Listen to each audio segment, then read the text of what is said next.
नमस्कार, गीता अमृतम में आप सभी का स्वागत है। तो हम आ गए हैं भगवत गीता अध्याय 7 श्लोक क्रमांक 13। पिछले श्लोक में हमने देखा कि किस प्रकार भगवान बताते हैं कि सारी अच्छी चीजें ही उनसे नहीं आती हैं, बाह्य रूप से जो सही नहीं है वो भी उनसे ही आ रहा है। और ये क्यों है? ये रजस और तमस के प्रभाव के कारण है। तो भगवान कृष्ण कंटिन्यू करते हैं, भगवत गीता अध्याय 7 श्लोक क्रमांक 13। भगवान कृष्ण कहते हैं, त्रिभी गुणमय भावे ए भी सर्वम इदम जगत मोहितम ना अभिजानाति मामे भय परम अव्यवम। भगवान कृष्ण कहते हैं, तीन गुणों सतो, रजो तथा तमो के द्वारा मोहग्रस्त यह सारा संसार मुझ गुण अतीत तथा अविनाशी को नहीं जानता। तो भगवान कृष्ण कहते हैं कि सारी चीजें उनसे आ रही हैं।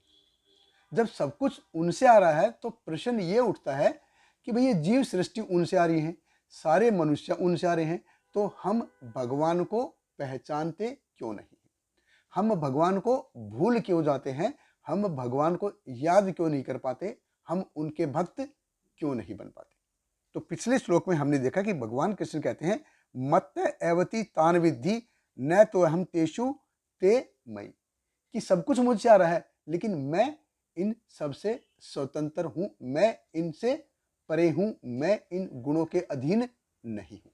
देखिए, हम सब क्या है, अपने माता पिता से आ रहे हैं, तो क्या हम अपने माता पिता को भूल जाते हैं? क्या हम उनको याद रखते हैं? ना, कई बार आज के जीवन में देखा जाता है कि कुछ बच्चे हैं जो अपने माता पिता को भूल जाते हैं, लेकिन नॉर्मली क्या है, हम सब अपने माता पिता को याद रखते हैं। तो सब कुछ भगवान से आ रहा है तो हम भगवान को क्यों भूल जाते हैं? यही भगवान इस श्लोक में बता रहे हैं कि प्रकृति के तीन गुणों के द्वारा मोहित होकर, उनसे भ्रमित होकर व्यक्ति मेरे को जान नहीं पाता, मेरे को भूल जाता है। तो ये सतोगुण, रजोगुण और तमोगुण ये क्यों आ रहा है?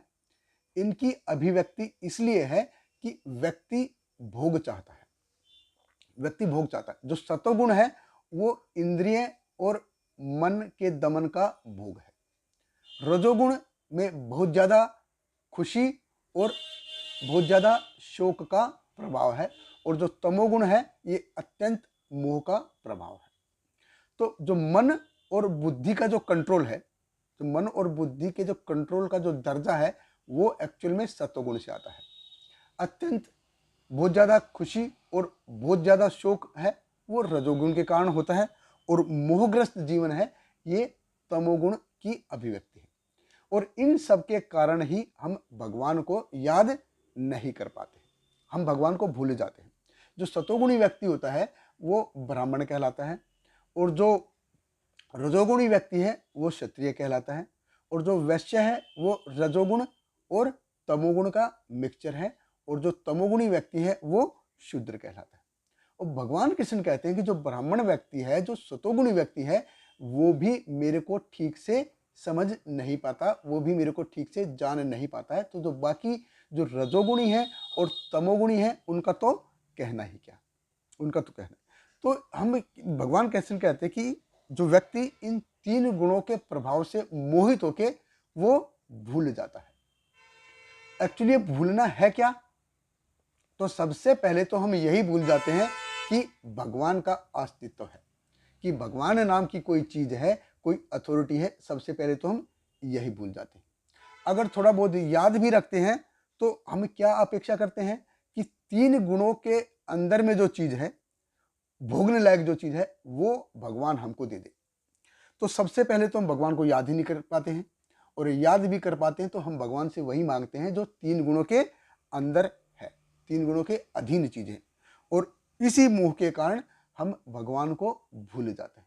लेकिन भगवान इन सबसे परे हैं, भगवान अव्यय है। ये भौतिक जीवन है, इसके अंदर के सारे जो भोग हैं ये सारे क्या है, ये व्ययपूर्ण है, ये आएंगे और चले जाएंगे। लेकिन भगवान क्या है, अविनाशी है, अव्यय है, भगवान अच्युत है। सब कुछ उनसे आ रहा है। भगवान कृष्ण कहते हैं कि सब कुछ उनसे आ रहे हैं, लेकिन जब तक हम मोहग्रस्त अवस्था से ऊपर नहीं उठेंगे हम भगवान को समझ नहीं पाएंगे।